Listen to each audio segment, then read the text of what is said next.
Well, welcome back one and all to the Drydock episode 2. Looks like there's enough questions going around on the various videos to make this a weekly thing, at least for the minute. We'll see how that goes going forwards. But anyway, we shall go on to the second set of questions. So, Frosty Thundertrod asks, how accurate were naval guns at key points in the 20th century, 1905, 1917, 1938 and 1945? To be honest, outside of some edge cases with some really old guns that were still around in 1905, the answer is pretty much as accurate as they were ever going to get across the entire period.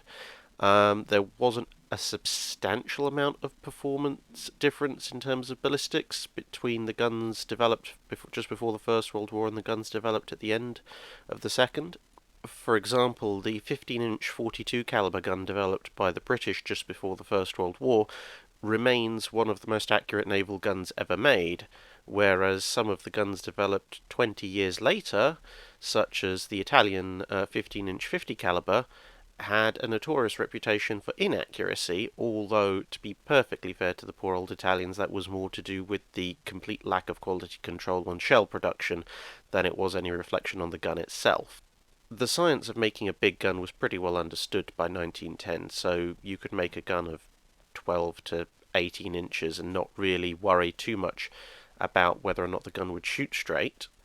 Although, again, with exceptions, one of the American 14-inch guns was notorious for barrel droop, which was a problem they corrected in upgrades of it later on. But really, the accuracy of naval guns came down to three factors. One, as exemplified by the Italians, was how good is the quality control on your shells, because if your shells are not uniform bits of ammunition, the shot's just going to go all over the place. So if you had good levels of quality control on your shells, you could reliably say that your gun was likely to be fairly accurate. Second was the quality of the rangefinder, which would then obviously tell you where your target was relative to you. Now, obviously, rangefinders got bigger and the optics got better throughout the period that you're covering with your question there.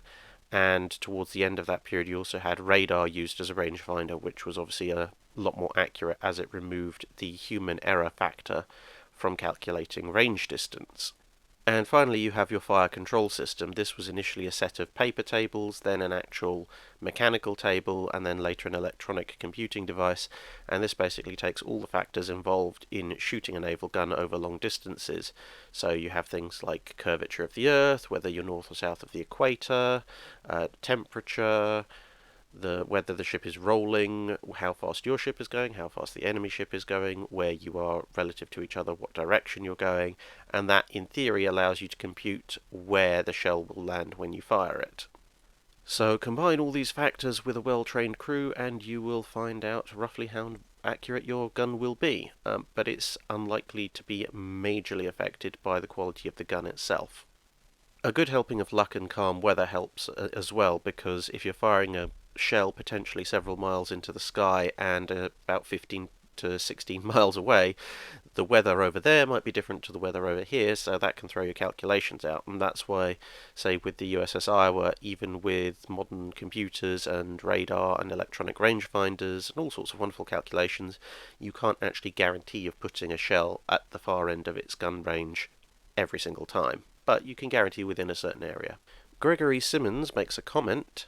Nice show with one issue. The original name for a destroyer was torpedo boat destroyer, which would imply that destroyers did not evolve from torpedo boats, rather they were developed in response to that threat. Well, Gregory, you are technically correct, which as we all know is the best kind of correct. However, what I was referring to in my comment in the previous Drydock episode was basically the fact that yes, you had your torpedo boats, which were obviously small ships armed primarily with torpedo launchers. You then had your torpedo boat destroyers, which were supposed to be slightly larger but still small ships armed primarily with guns to destroy the torpedo boats. But fairly rapidly people got the idea of, well, if our torpedo boat destroyer can destroy the torpedo boats, well then it's still small and fast, so let's stick torpedoes on it, which kind of obviated the original design concept. So you ended up with the modern concept of the destroyer, well, at least as far as World War II went, which obviously had a balance of guns and torpedoes depending on the tactics in favour at the time within that specific nation, But essentially, what I would say is that you have the torpedo boat, you have the torpedo boat destroyer, and then what was then conceptualized in sort of by about World War One as the destroyer was kind of a convergent evolution of the two, whereby the destroyer had parts of both. But thank you for bringing it up, as it does provide an opportunity for some clarification. Duncan A. Smith says, hey, love your channel, thank you very much. Anyway, I have a question that's been nagging at me for a while, and that is, given the revolutionary game changer of HMS Dreadnought, why was she scrapped as a provision of the Washington Naval Treaty rather than made a museum ship at Portsmouth like the HMS Victory and the HMS Warrior?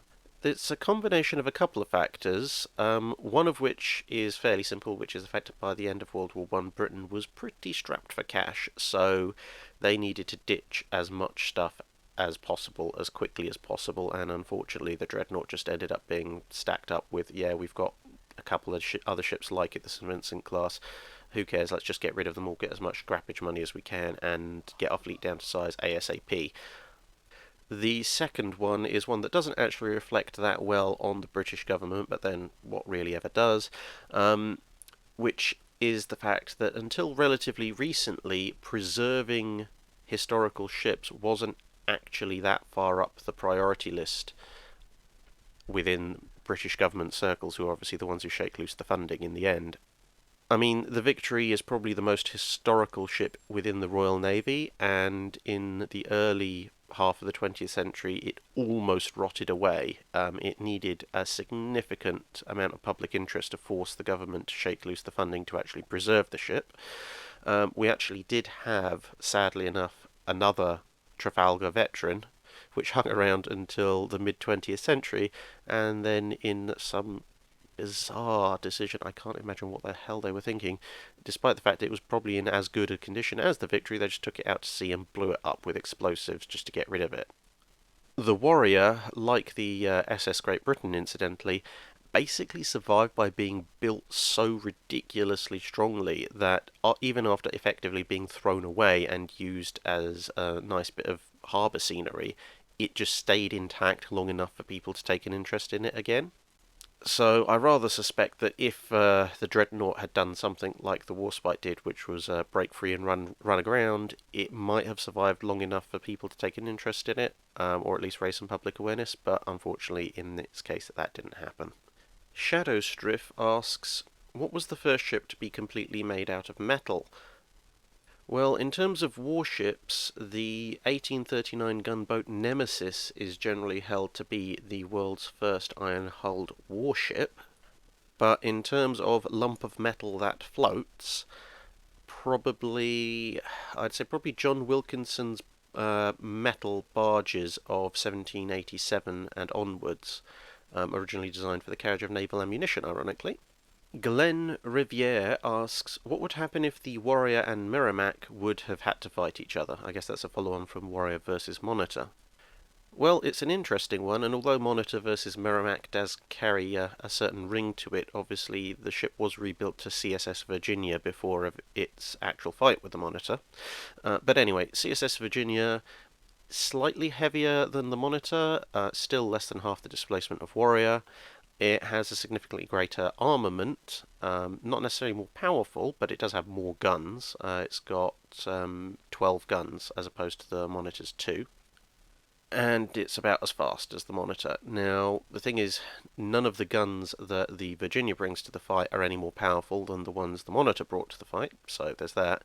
But also, the Virginia is a larger target, and its casement armour, although I must admit obviously is inclined, is 4 inches thick. It's got 24 inches of wood behind it, but those 4 inches are made up of two 2-inch thick sheets, so it's laminate armour similar to the way the Monitor was protected. Now combine the lamination factor with the fact that the Warrior is likely to have to fire down towards it, which will negate some of the sloping, and the overall thickness obviously being less. I would reckon that the Warrior's guns actually are going to penetrate the Virginia a lot sooner and a lot more frequently than they would with the Monitor, sorry. So, although I think the Warrior would probably take more superficial damage just through the sheer number of guns that the Virginia is able to bring to bear and their slightly higher rate of fire, At the same time, I think the Virginia is much more likely to be taken out by the Warrior relatively quickly. And Fu was here, says, minor correction, HMS Warrior's armour was hammered with a 4-ton Naismith steam hammer, not rolled. It goes on with some source on that. Now, when I first read this comment, I thought, no, I'm 90% sure that it was rolled armour. So I had a look back at the source I'd been quoting, and as it turns out, actually, Fu, you were correct. What I'd done, slight screw up on my part. In my rush to get the first episode of Drydock out, I'd looked into a couple of sources on the Warrior, but I'd got as far as the design chapters, and as you mentioned, it was designed to take rolled armour, but the facilities weren't in place by the time the armour was actually needed, so they ended up going with hammered armour instead. The overall strength of the armour was not tremendously less than the final rolled plate, which was rolled out to British ironclads a few years after the Warrior was launched, but it is an interesting point, and thank you very much for bringing that up. Alex Stahl asks, in what way were the 11-inch guns of the Scharnhorst improved? Well, the Scharnhorst C-34 guns were superior to the Deutschlands C-28 guns in a couple of respects. First one being the Scharnhorst's guns were slightly longer, which then gave it a higher muzzle velocity, which obviously improved the shell penetrating power and range. But secondly was actually the shell design itself. Now, the 11-inch guns on the Deutschlands used what was effectively a pre-World War I 11-inch shell with a very few slight modifications to it, and that shell had never been particularly brilliant in the first place. So it was decent as for taking on something that was lightly armoured, like a light cruiser or a merchant ship, but as a ship shell for use against capital ships, it was pretty pathetic. Whereas the guns used on the Scharnhorst used a new 11-inch shell that was skipping past all the technicalities, was basically a scaled down version of the 15-inch shell that had been designed for the Bismarck and the Tirpitz, and obviously that was a much more modern shell, it had a much better armor penetration profile, and between the higher muzzle velocity of the gun and the much better shell, the gun was significantly more effective. Diane Turner says, I'm curious about the evolution of warship superstructure and the thinking that went into it. I'd feel like I was up there with my posterior flapping in the wind standing on the bridge during a battleship duel. Well, I tend to agree with you there, and so did a lot of captains of early warships. Basically what happened was that as ships started getting larger and larger, and you started getting things like funnels and such in the way, you basically needed it to be higher up on the ship in order to see properly, to steer and command it. Especially once you start getting gun turrets involved. If you look at, say, HMS Warrior, its bridge position was quite far back, but once you start sticking turrets in the middle of the ship and at the front of the ship that block your view forwards, you have to go higher to be able to see over them, as well as the fact to say that the ships were just so much bigger. Now, the dangers of being on a high exposed, relatively unarmoured superstructure when incoming explosive fire started raining down were very well recognised by the Victorian and post-Victorian navies, and this led to the development of the so-called conning tower, which was basically an upside-down armoured dustbin that sat just forward of the bridge, obviously much lower to keep the ship's centre of gravity somewhat reasonable, but the idea was that in battle the captain and the crew on the bridge would go down to the conning tower, and this was then be an armoured position from which you could steer and command the ship, in theory. The problem being that the conning tower being so much lower down, you didn't have as good a view as to what was going on. You had very limited vision, because obviously a big window is an invitation for a shell to come through, so you just had little vision slits, and by necessity to keep the weight down, it was also a lot more cramped and confined. So although the conning tower was a very good idea in practice, in theory, I should say. It was a good idea in theory, not so good in practice.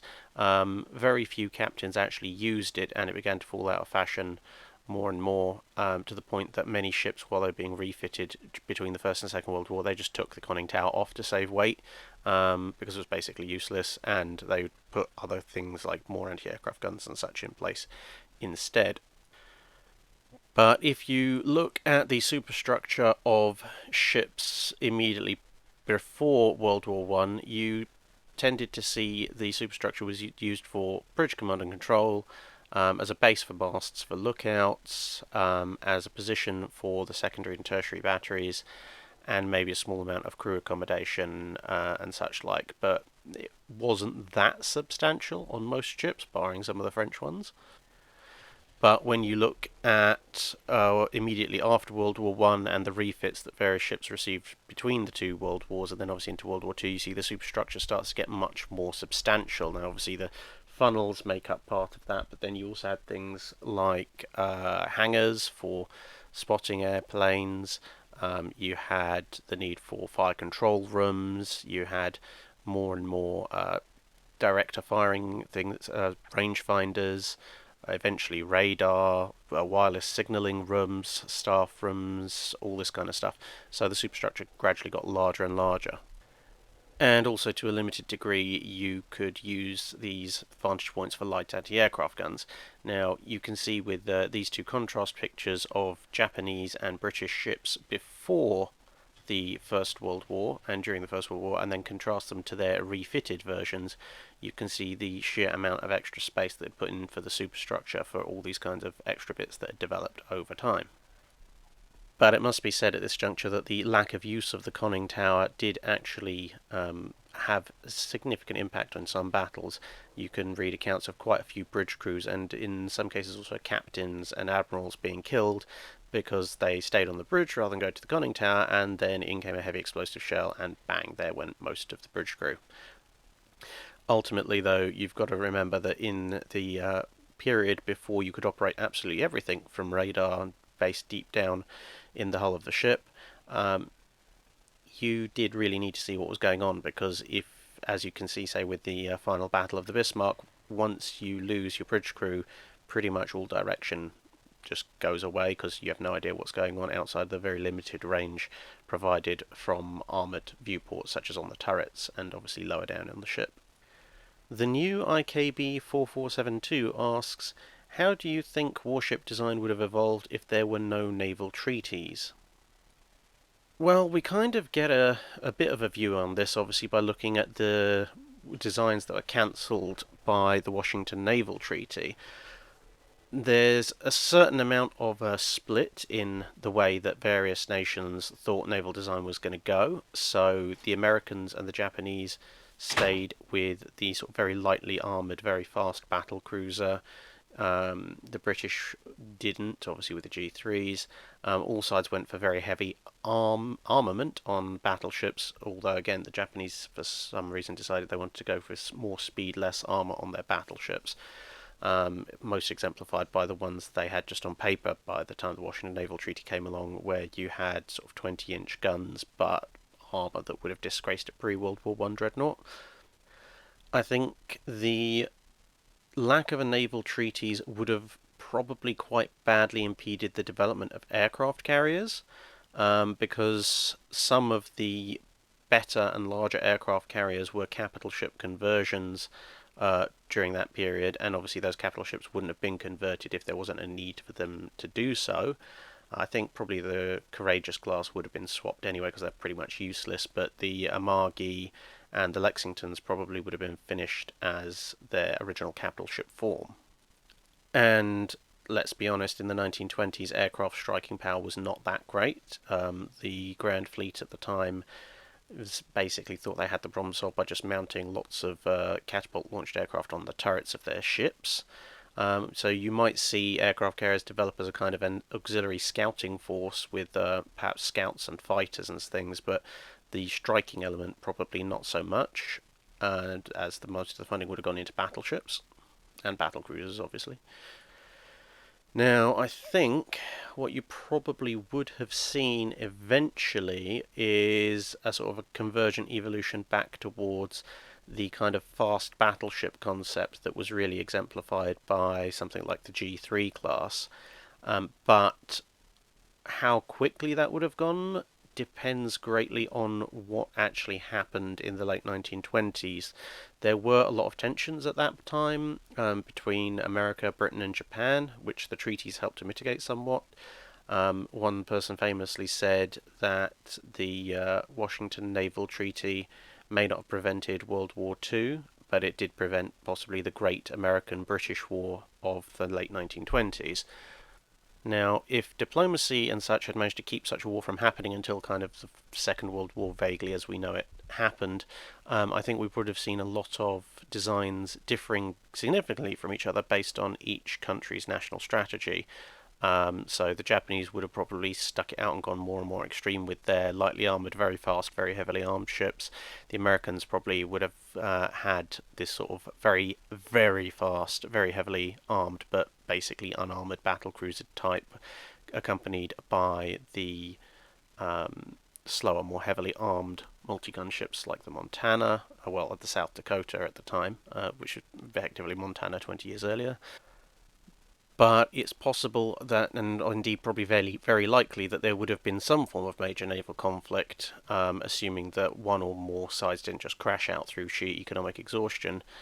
And it would have been that naval conflict happening earlier, so when aircraft are not really a decisive element of fleet battles, that would have then shaped and decided capital ship design going forward from that point quite significantly, by basically certain designs just wouldn't have held up, would have been blown up, sunk, smashed, etc. And the successful designs would have then been copied by everybody else. But I also think there probably would have been an upper limit reached in terms of naval armament, because once you get into the sort of 18-inch gun range, you're probably pushing it as far as is practical for a reasonable sized seagoing battleship. 20 inches, maybe you're going to need a lot of automation to get those functioning properly, but anything beyond that, and you are really talking either absolute monster ships or they're just not practical. But overall, you probably would have ended up in a period around about the late 1930s where ships the size of the Yamato and possibly greater would not have been unique. They probably would have been pretty much the norm, which, to be honest, may have stood them in better stead, certainly as long as you're not Japanese with their terrible AA, but certainly for the British and Americans, once carrier aircraft finally do come into their own, it might have actually stood them in slightly better stead, because ships of that size, their available deck space for mass anti-aircraft batteries would actually be considerably greater. So they might be better off defending themselves than perhaps some of the historical treaty-sized battleships were. Alfredo Sierra says, thanks for answering my previous question. I was wondering if, or how, did nations get away with using cargo, passenger, or other civilian vessels as a disguise so that they could use the ships as ocean raiders? Basically, this goes back, way back into the Age of Sail again, and it essentially comes down to the fact that prior to certain treaties that came about sort of just before and after World War II, mainly after, it wasn't illegal.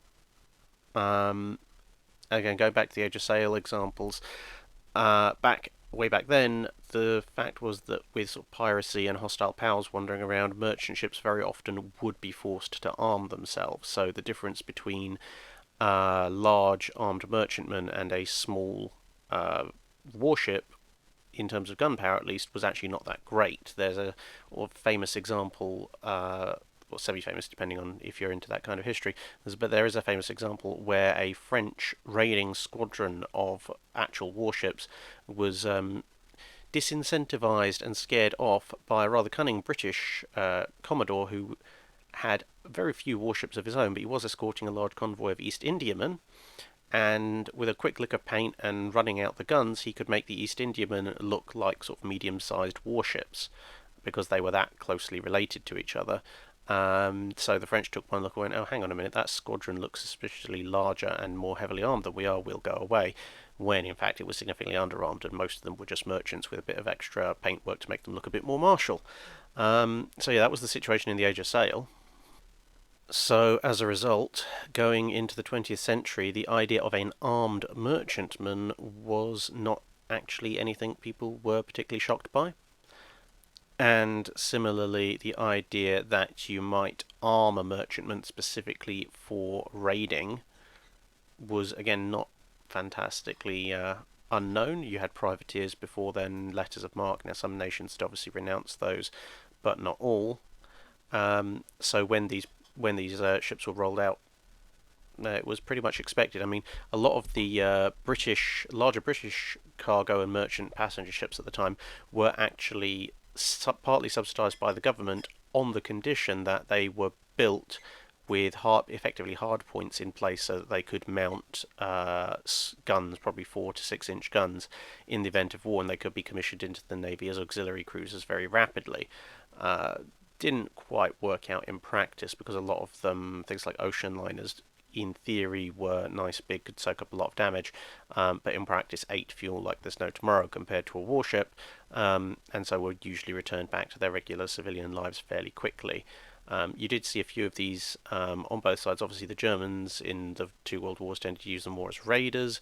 The British tended to use them more as sort of stopgap measures to just bulk up the numbers to guard the blockades and seaways and such. So you had things like the Otranto, which was present fighting Admiral Graf Spee in the First World War. You had obviously the Jervis Bay and the Rawalpindi, both stood up relatively unsuccessfully to German raiders, but did buy time for their convoys, and so on and so forth. Nowadays, however, that kind of thing is pretty much banned, so we don't tend to see it so much anymore. Paul from Chicago asks, how much influence did Beatty have on the Washington Naval Treaty?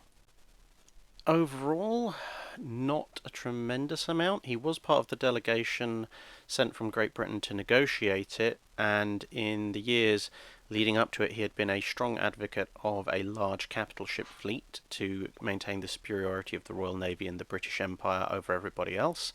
But he was also very cognizant of the fact that there were other schools of thought asking for anti-submarine warfare ships and smaller ships, and more opposed to large-scale capital ship construction. And he also was made very well aware of the fact that Great Britain could technically afford to build new capital ships, but it would be at severe costs elsewhere, and really practically couldn't if it wanted to maintain, well, if the government at least wanted to maintain their spending commitments.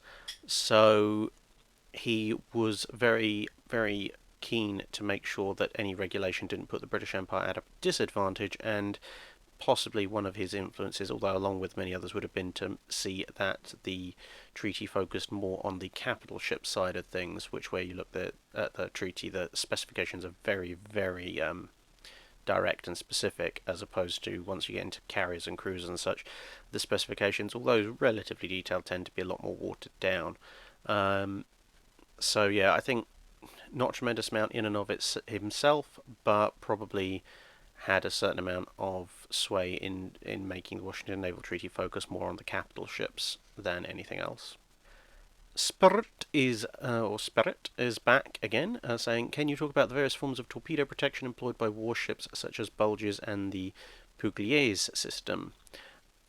Yes, I can, but I think that's probably going to have to go into its own special video, because to be honest, well, as some of you rightly pointed out, there were a few major side parts missing from my brief explanation of torpedo history in the last Drydock, and to go into torpedo protection generally, but the specific systems used by the various navies as well, there's no way I could cover that in something like this and do any kind of justice to it.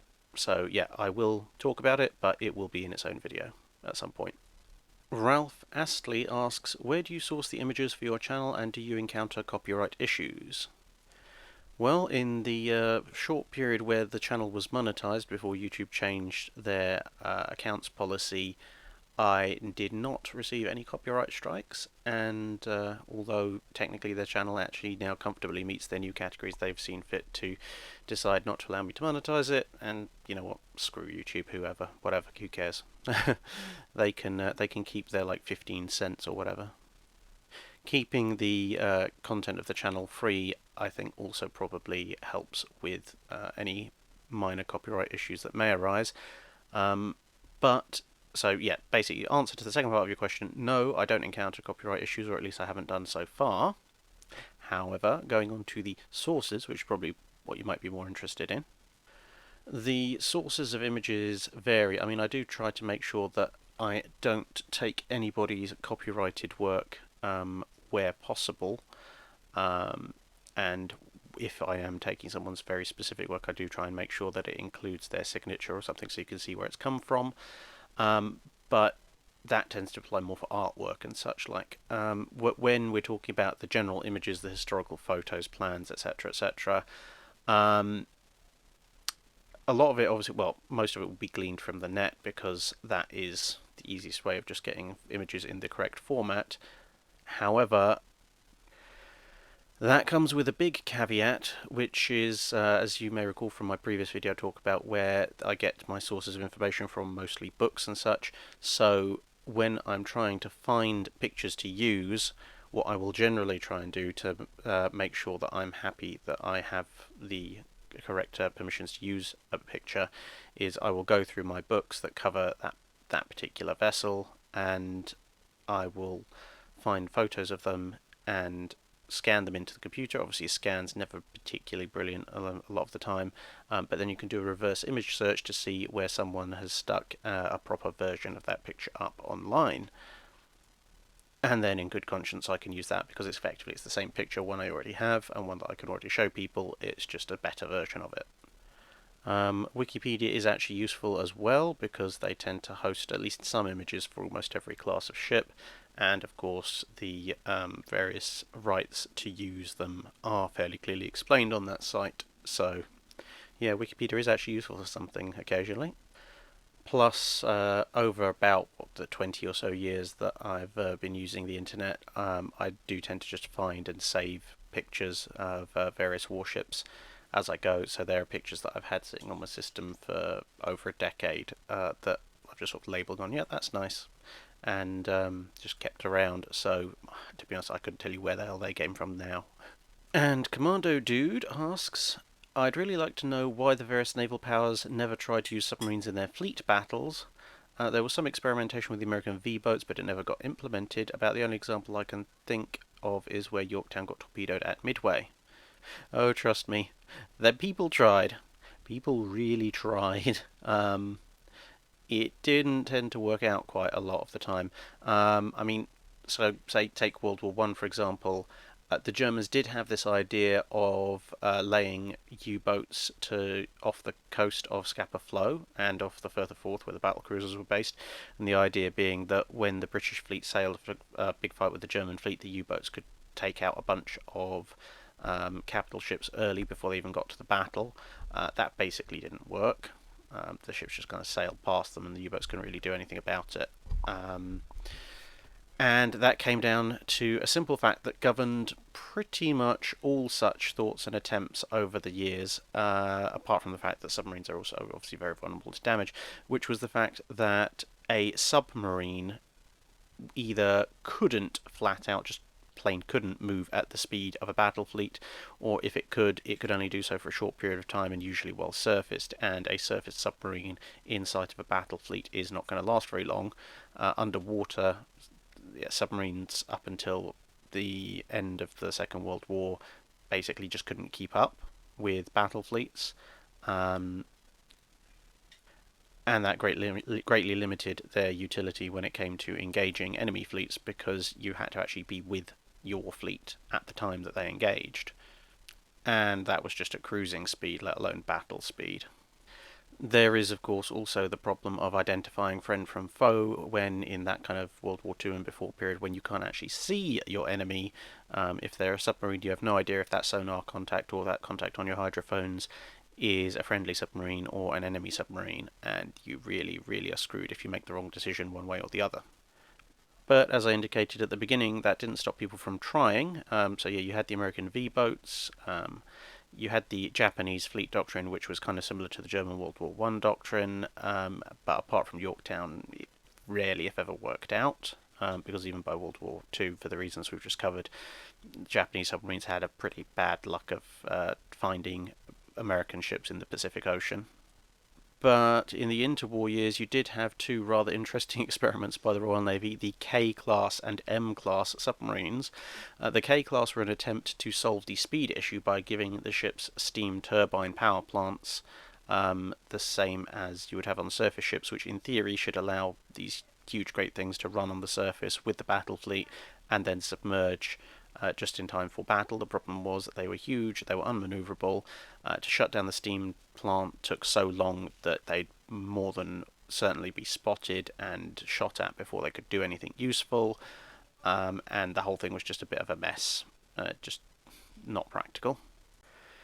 And the other one was the M class, which even more hilariously, fair enough, they didn't try and keep up with the fleet. Instead, they stuck a 12-inch gun on a submarine, with the intention, I believe, of basically sort of scootling along under the enemy fleet, popping up from an unexpected angle, putting a 12-inch round into the side of an enemy ship at point-blank range, and then presumably submerging and getting the hell out of there before the secondary battery of the battleship and its escorts murdered the submarine. That was about as practical as you might imagine. Again, the M-class, not the greatest of successes. One of them got run over by a freighter and sunk.